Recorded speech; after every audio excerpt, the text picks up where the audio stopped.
The Nova Crest, a state-of-the-art Alliance cruiser, silently drifted through the deep void between stars.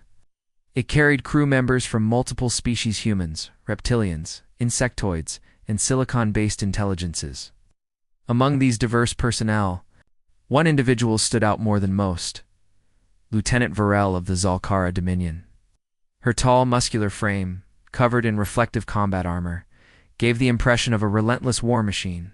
Her expressions were cold, her voice sharp, and her record: unmatched 12 confirmed victories in planetary assaults and 0 recorded defeats. Private James Keller, junior systems engineer from Earth, was known for his sarcasm and curiosity. He had no interest in protocol beyond what was required to avoid court-martial. He found fascination in alien culture and behavior, often asking questions others dared not voice. Most crew members, especially the humans, maintained a cautious distance from Varel. But James either, by boldness or ignorance, approached her. One day during a shared lift ride to the engineering deck, she stood still, towering over him, her posture rigid and silent. The air in the elevator was tense. Yet James, with hands in his pockets, looked up at her and casually remarked, "You ever smile, Lieutenant? Ow. Or do they teach you in Zalkara boot camp to frown until enemies drop dead?" There was a pause. A long one. Crew members nearby froze, some shifting nervously. A Zalkara warrior's pride was not something to be trifled with. Everyone expected an immediate retaliation, but instead of striking or rebuking him, Varel simply turned her head and studied him for several seconds. Her golden eyes narrowed slightly, not in anger, but in something resembling curiosity. "I have no use for smiling," she finally replied, her voice deep and calm. "It wastes energy and reveals weakness." James smirked. "Well, maybe that's why humans keep winning hearts while you're still scaring children." A few chuckles escaped from the back of the lift. Varel did not respond further. She turned her gaze back to the doors, silent and composed. When they opened, she walked out without another word. James remained behind, grinning. News of the interaction spread quickly throughout the ship. The human who teased the Reaper, some started calling him. The Zalkara officer had earned the nickname the Reaper after a battle in which she fought alone for 3 hours while surrounded, but she hadn't reacted to James's teasing, and that confused everyone. Over the next few days, Varel's behavior shifted subtly. During joint training sessions, she began observing the human squad longer. She asked for mission data logged by Earth officers. On 2 occasions, she was seen in the galley during human meal hours, a first in her deployment history. James, meanwhile, continued with his usual antics, occasionally offering comments designed to test the boundaries of her patience. One afternoon, during a systems diagnostics check, James was assigned to inspect the power conduits in one of the auxiliary decks. When he arrived, he found Varel already there, standing still, apparently waiting. "You always hang around power relays in your free time?" James asked casually, pulling out his scanner. "I came to see how inefficient your repair techniques are," she replied flatly. Honest curiosity or professional insult? She tilted her head slightly. Curiosity. "I wish to understand how you achieve success despite such undisciplined methodology." James laughed. "So the great warrior wants to learn from a scrappy engineer. Guess I'm making history." She stepped closer, not aggressively, but with measured interest. "Your people adapt. You disobey orders. You joke during threats. Yet you succeed," well, James said, crouching to open a panel. "Maybe it's because we know there's more to life than war. Like music, humor, bad food. You ever had pizza?" "No, you're missing out." As he worked, Varel observed silently. Minutes passed, and James struggled with a stripped connector. She knelt beside him and took the tool without asking. Her clawed fingers moved delicately, completing the repair with surgical precision. She handed the tool back, wordlessly. "Thanks," he said. "Didn't expect that from someone who thinks jokes are inefficient." "I may have underestimated your people," she replied. Then she stood and left. That moment marked a shift in dynamic. Over the next week, James and Varel were assigned to overlapping duty shifts. Whether by coincidence or quiet design, they encountered each other often.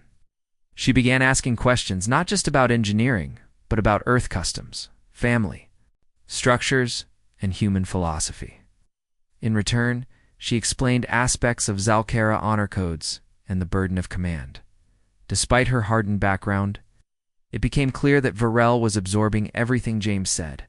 She didn't laugh often, but she began to understand the timing of a joke, the rhythm of sarcasm, and the difference between disrespect and camaraderie. One evening, during a weapons calibration session, James quipped, "You know, if you keep hanging out with me, people might start thinking you have a soft side." She turned to him, her expression unreadable. "Let them think what they want. You speak with no fear.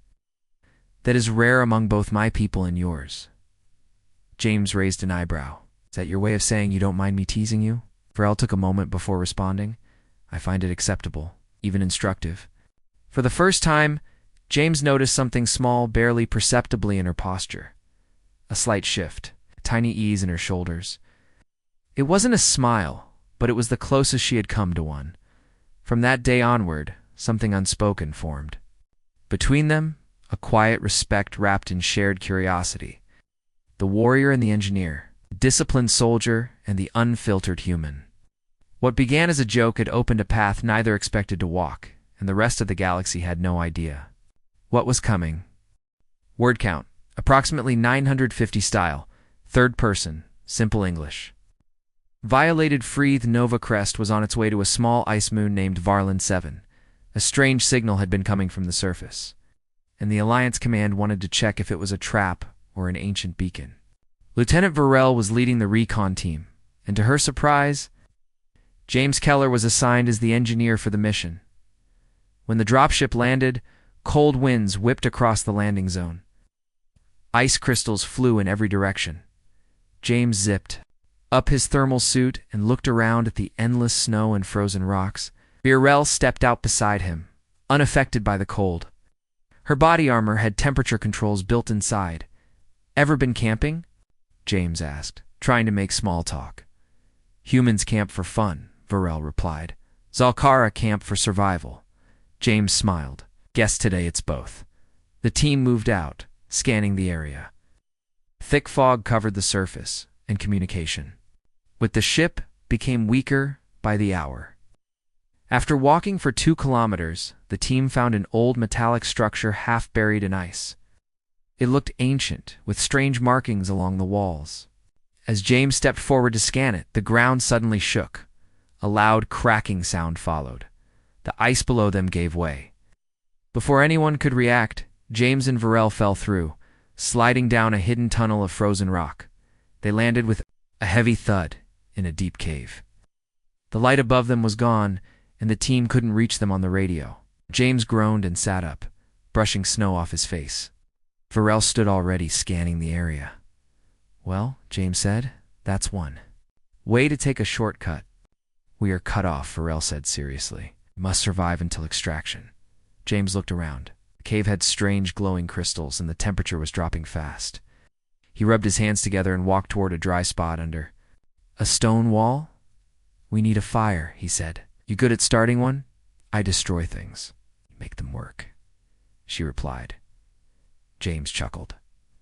"Fair enough." He broke off some small crystal branches and used his emergency heater to spark a flame. Soon, a small fire flickered, warming the air slightly. Varel sat across from him, quiet and watchful. For a while, they didn't speak. Only the crackling fire and wind outside the cave filled the silence. Then James said, "You ever get tired of fighting?" Varel looked at the flames. "My people are born in war, trained from youth. Strength is our truth. We do not stop to ask questions." "But do you want to?" James asked. She hesitated. Then slowly she answered, "Lately, yes." James nodded. "War is easy to start, hard to leave." Varel turned her head to him. "You joke a lot. Do humans use humor as a shield?" "Sometimes," he said. "But sometimes we use it to break walls. It helps people trust each other." "You trust me?" she asked. James looked into her golden eyes. I don't know, but I don't fear you. That's a start. Varel didn't reply right away. Instead, she took off her helmet. It was the first time James saw her face clearly. Her skin was scaled but smooth, with small ridges along her cheekbones. Her eyes, though sharp, had a strange softness in the firelight. You are the only one who speaks to me without fear, she said. Even my own people hesitate. Maybe. That's your problem, James said gently. You've been seen as a weapon for so long, no one sees the person inside. Varel looked down. For the first time, she seemed unsure. Her voice was low. I do not know who I am without armor. James tossed another crystal stick into the fire. Then maybe it's time to find out. The night passed slowly. They shared food packs and told quiet stories. James spoke of Earthits, cities, oceans, music, and laughter. Varel listened closely, as if trying to imagine a world not built on war.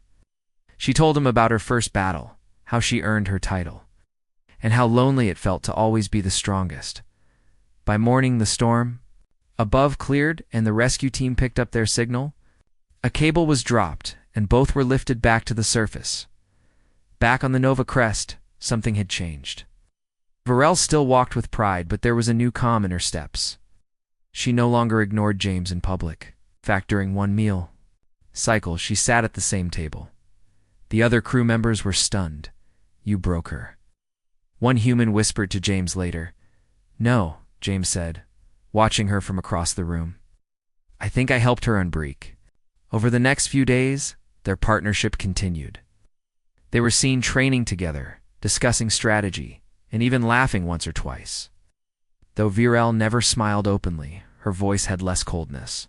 Her words had more thought. Some officers questioned the growing bond. Others respected it. But no one could deny that something unusual was happening. Warrior of war and a human of humor were becoming something more than just teammates. They were becoming allies, and for both, it was the first step into a future neither had imagined. The Nova Crest entered orbit around a planet named Veridon 3. It was a jungle world, thick with green trees and dangerous wildlife. The Alliance received reports of a hidden enemy base on the surface built by a rogue alien faction that had broken away from peace talks. A recon team was formed to find the enemy base. Lieutenant Varel led the mission, and James Keller was assigned to manage sensors and communication. Stay close. This jungle hides more than animals, Varel said. As the dropship landed, James smiled as he tightened his vest. You say that like it's a warning. It is, she replied, eyes scanning the thick trees. The team moved through the jungle carefully. Vines hung from giant trees, and the ground was covered in wet moss.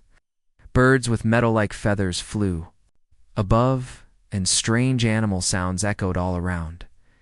James kept his scanner on. The signal was weak, but growing. Something's here. Energy spikes. Could be a generator underground. They followed the signal into a narrow path. Suddenly, laser fire rained down from the trees. Ambush, Varel shouted, pulling out her plasma blade. Red energy bolts flashed through the jungle. The team dove for cover. Varel blocked several blasts with her shield. James crawled behind a rock, trying to send a warning back to the ship, but the signal was jammed. We're trapped, James muttered. Signal's dead, Varel growled. Enemy wants to separate us. Moments later, explosions shook the ground. Smoke spread through the jungle. The attackers used gas to confuse them. In the chaos, James got pulled away from the team. James. Varel roared, but he was already gone. James woke up in a metal cage. His hands were bound, and two alien guards stood nearby. Their skin was gray, their eyes black.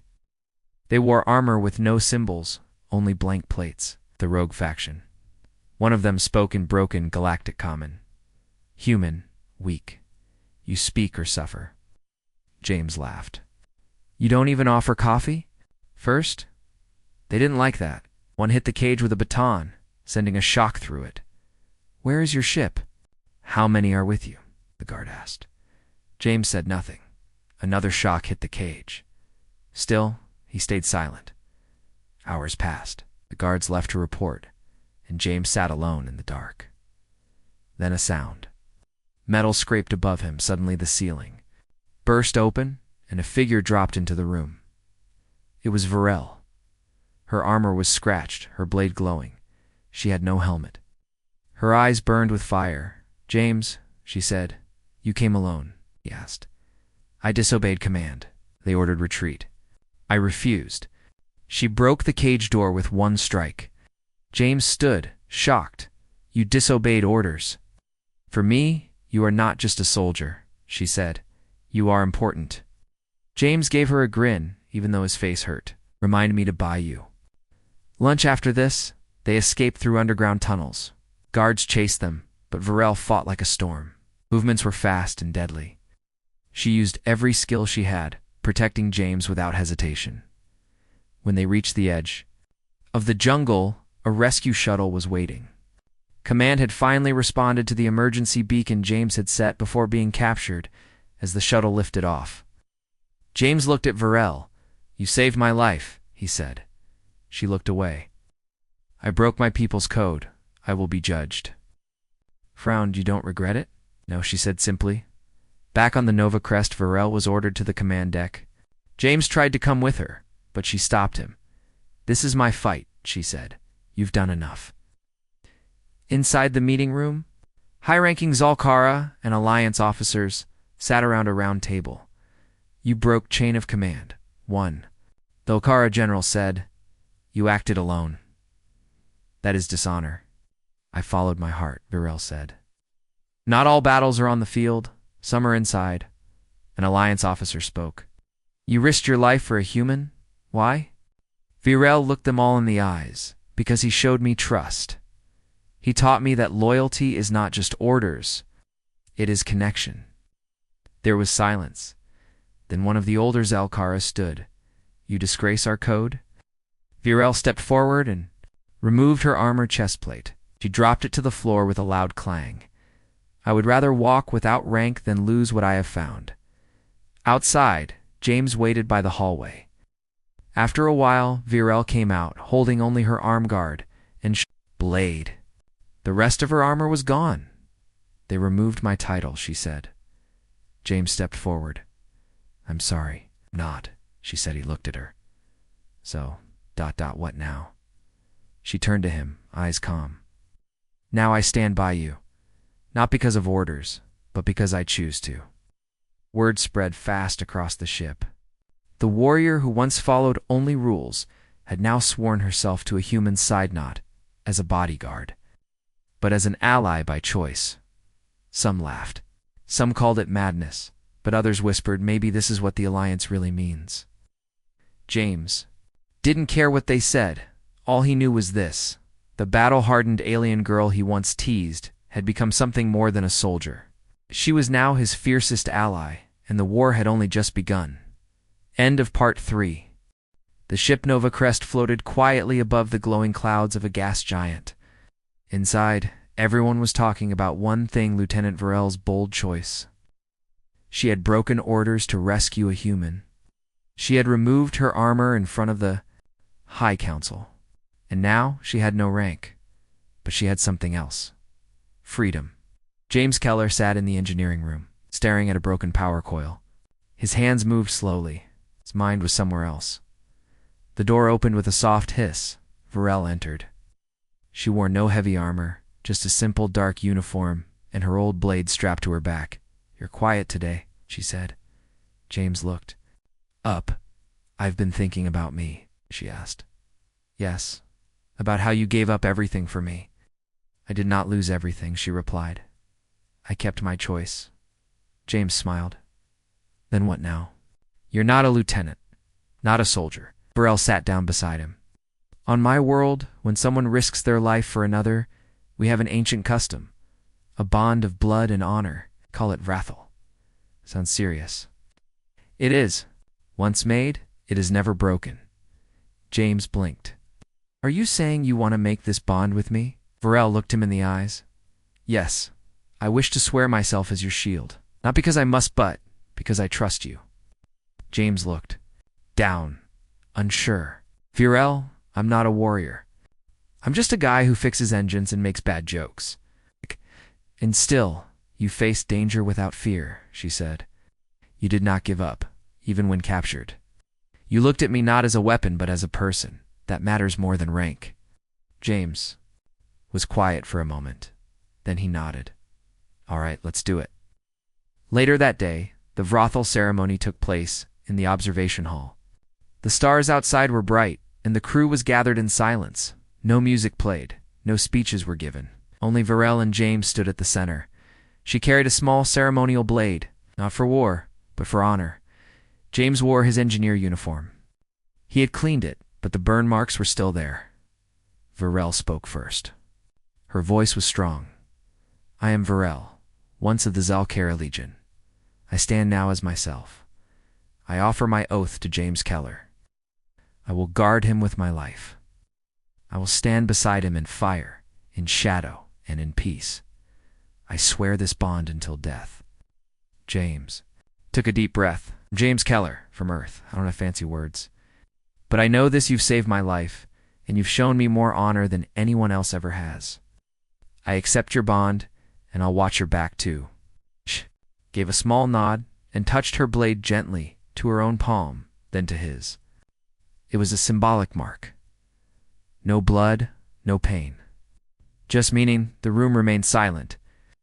Then, slowly, people began to clap. It started with one crew member, then another, then more. For the first time in her life, Virel was honored not as a soldier, but as a person. But not everyone was happy. The Zalcara command back on her homeworld was angry. They sent a message to the Nova Crest. Virel is no longer a citizen of the Zalcara. She is considered a rogue. Any further action with humans will be seen as betrayal. James read the message on the screen and looked at Virel. Are you okay? He asked. I expected this, she replied calmly. They disowned you. That's harsh. I have you. I have the crew. That is enough. James shook his head. We need to fix this. Can't let them paint you as a traitor.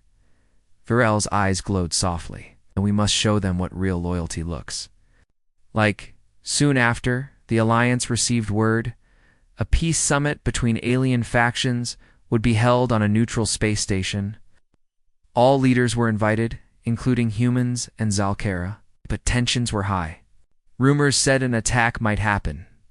The Alliance decided to send a small team to represent them. James was chosen as a technical advisor.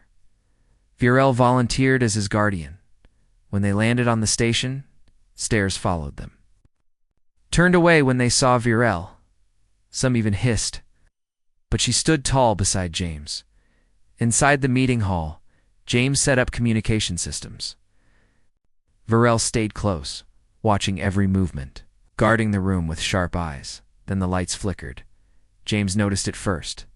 That's not normal. He scanned the power grid and saw something strange: energy readings from a hidden panel. Near the ceiling, Virel, someone's hiding something up there. She moved quickly, jumping to the ledge and smashing open the wall. Inside, a bomb. She grabbed it and threw it into a sealed container just before it exploded. Smoke filled the room. Alarms rang out. When the smoke cleared, everyone saw Virel, standing with her blade drawn, James behind her, coughing but alive. A Zalcara elder stepped forward. You saved us, he said. I saved my bondmate, Virel replied, and the rest were lucky to be near him. Later, after the danger passed, the Zalcara leaders asked to speak to Virel privately. James waited outside, nervous. When she came back, her expression was unreadable. What did they say? He asked. They cannot erase my past, she said. But they now see me as more than a traitor. Did they forgive you? They respected me. That is enough. James smiled. Still think I'm just an engine guy? You are more, she said. It's your proof that loyalty is not about rules. It is about choice. From that day, the bond between Virel and James became known across the Alliance. Other species started to believe that maybe, just maybe, humans and warriors could be more than allies. They could be friends. And sometimes, family. A few weeks after the summit incident, the Alliance fleet gathered near the edge of a distant star system. Something serious was happening. The rogue faction, those who had tried to break peace, was building an army. Their ships were growing. In number, their leaders refused every call for peace. It was clear now, war was coming. On the command deck of the Nova Crest, the main screen showed dozens of ships, human, Zalkara, and others, all orbiting a moon named Vester Prime. Moon had a large meeting hall built long ago for emergency councils. Now it was active again. James Keller stood near the window, watching as shuttle after shuttle landed on the moon's surface. His hands were steady, but his heart was racing. "You're nervous," Virel said, stepping beside him. He nodded. "Yeah, they called me to speak at the War Council. You earned that honor?" "I'm not sure," he said. "I'm not a general. I don't know battle plans." Virel placed a hand on his shoulder. "But you understand people. That is why they chose you." Inside the Great Hall on Vester Prime, leaders from all over the galaxy sat around a wide circle. Flags of many planets hung on the walls. The tension in the air was heavy. James entered with Virel at his side. Some stared. Some whispered. Others nodded with respect. Everyone had heard the story of how the two had saved the peace summit. The High Commander of the Alliance stood. He was human, with gray hair and sharp eyes. "We are here today not only to plan for war," he said, "but to remember why we joined together. The enemy wants to divide us. We must not let them." He turned toward James. "Private Keller, please speak." James walked to the center. He cleared his throat and looked around. "I'm not a leader," he began. "I'm not a hero. I fix engines. I tell jokes. And somehow, I made a friend, someone who used to think humans were weak." People chuckled lightly. Even Virel gave a small smile. "But what I learned from her," James continued, "is that strength is not just about weapons. It's about trust. About fighting for people who matter to you. The enemy wants us to fight alone. We're stronger when we stand together." He looked at the Zalkara leaders directly. "I'm just a human. But if a warrior like Virel can stand beside me, then I believe others can too. If we trust each other, we can win this war." Silence filled the hall. Then slow applause began. It grew louder as more delegates joined in. The High Commander nodded. "Well spoken, Keller." After the council, Virel and James were invited to a private meeting with several fleet commanders. They showed new data satellite scans of enemy ships, troop numbers, and strange technology being built on a hidden asteroid base.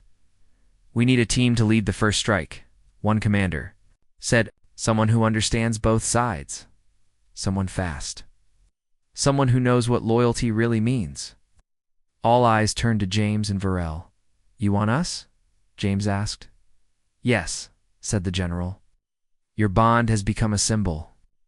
Your mission will be dangerous, but if you succeed, you'll open the path for the main fleet." James looked at Virel. She gave a sharp nod. "We accept." 2 days later, their team flew through deep space in a small, fast ship named Sparrow's Edge. It was quiet, built for stealth. Along with Virel and James were 3 other crew members, each from a different species. There was Arvin, cat-like pilot from the Falari system; Torin, a 4-armed technician from the Mechari colonies; and Lena, a quiet sniper from Earth. The 5 of them trained together, learned each other's skills, and shared stories. They didn't always agree, but they trusted Virel and James. One night, as the ship drifted near an asteroid field, James sat with Virel on the viewing deck. "Hard to believe I'm leading a mission," James said. "You earned their trust," she replied. "Just like you earned mine." He looked at her. "You ever miss being a soldier of the Zalkara?" "I still am," she said. "But now, I choose who I fight for." James nodded. "We'll stop them. Eat together." Their mission was to plant signal beacons on the enemy base. These would allow the Alliance fleet to arrive without being detected until the last moment. As the Sparrow's Edge approached the asteroid, alarms beeped. Scanners show anti-air defenses, Torrin said. We'll have to land far and go in on foot, Virel said. The crew suited up. Virel wore her light armor and carried her blade. James carried a pack with the beacons and power cells. As they moved across the rocky surface, enemy drones flew above. They hid behind rocks and moved in silence. The cold of space pressed against their suits, but their hearts stayed focused. Reached the main structure, an old mining station turned into a base. James crawled into a vent and set the first beacon. Arvin covered him from above. Lena took out a guard silently. One by one, they placed all 3 beacons. Just as they were heading back, alarms blared. We've been spotted, Arvin shouted. Enemy. Forces poured out from the base. Plasma fire lit up the dark rocks. Fall back, Virel shouted. Get to the ship. As they ran, James tripped, falling on a sharp edge. His leg twisted. Pain shot through him. I can't move, yelled Virel. Turned back without hesitation. Go. She ordered the others. She lifted James onto her back and carried him, dodging blasts as enemy drones followed. I'm slowing you down, James said. No, she replied. You are my bond. I will not leave you. They reached the ship just in time. Arvin blasted off into space as the enemy base exploded behind them. The beacons had triggered the strike. The Alliance fleet arrived moments later, launching a full attack. The enemy lines broke. Victory was near. Back on the Nova Crest, James rested in the medical bay. His leg was wrapped, but his spirit was strong. Virel stood beside him. You saved me again, said. And I always will, she replied. There. Mission was complete. The war had begun, but so had hope. For James and Virel, their bond was no longer just a symbol. It was a promise. And in the heart of war, it would shine brighter than ever. The war had come. The rogue faction, furious after their base was destroyed, launched a massive attack on the Alliance fleet near Vester Prime. Ships filled the space. Lights flashing, weapons firing, engines roaring, on the bridge of the Nova Crest. James Keller and Lieutenant Virel stood side by side. The alarms screamed around them. The captain barked orders. But James and Virel were focused on one thing, the battle ahead. We have to hold this line, Virel said, her voice calm but fierce. James nodded. Let's do this. The Nova Crest's fighters flew out, weaving. Between enemy ships, Virel took command of the ground troops who would defend the moon's surface. James stayed with the fleet's control center, helping coordinate attacks and manage shields. The rogue faction's ships were fast and deadly, but the Alliance was ready. Virel led her soldiers through dense forests and rocky hills on the moon. Fighting hand-to-hand with enemy warriors, her blade was like lightning, precise and powerful. She moved with the speed of a predator, protecting her team at every step. James watched the battle from the ship's sensors, sending updates to Virel and her troops. When enemy forces tried to flank her, James quickly redirected reinforcements. To help, during one fierce fight, Virel was separated from her squad. Surrounded by enemies, she fought bravely, but was outnumbered. Suddenly, James' voice came through her. Comes Virel. Hold your position. Reinforcements are on the way. She smiled, feeling the trust between them. Thanks, James, she said. Seconds later, human and alien soldiers rushed in, breaking the enemy lines and saving Virel. As the battle raged, the two kept in constant contact. James, the enemy flagship, is moving toward the command center, Virel warned. We can't let them get there, James replied. Together, they planned a bold move. Virel would lead a small strike team to board the enemy ship from below. While James guided the fleet's fighters to block the flagship's weapons, the plan was risky, but necessary. The boarding was intense. Virel and her team blasted through enemy defenses and fought. Their way to the ship's core, Virel faced the enemy leader, a huge warrior with red eyes and a cold smile. You think you can stop us? He sneered. Virel answered with her blade. The fight was fierce and long. Virel's skill and determination matched the enemy's strength. Meanwhile, James directed the fighters, dodging blasts and keeping the flagship off balance. With a final strike, Virel defeated the enemy leader. The ship's systems shut down, back on the Nova Crest. The battle slowly ended. The rogue faction's fleet was scattered. The war was won. James and Varel stood together, watching the stars. "We did it," James said. "We did," Varel agreed. They turned to each other and smiled. After the battle, the Alliance honored their heroes. Varel was restored to her rank hand. More. She was named Ambassador of Unity, a symbol of peace between species. James was offered a new role as diplomatic engineer, helping build trust across the galaxy. But the greatest honor was the bond they shared. One evening, as the ship sailed through quiet space, James and Varel stood on the observation deck. "Thank you," James said softly, "for everything." Varel looked at him, her golden eyes shining. "No, thank you for seeing me, for trusting me." James smiled. "I teased a battle-hardened alien girl. And now she's my fiercest ally." Varel laughed quietly.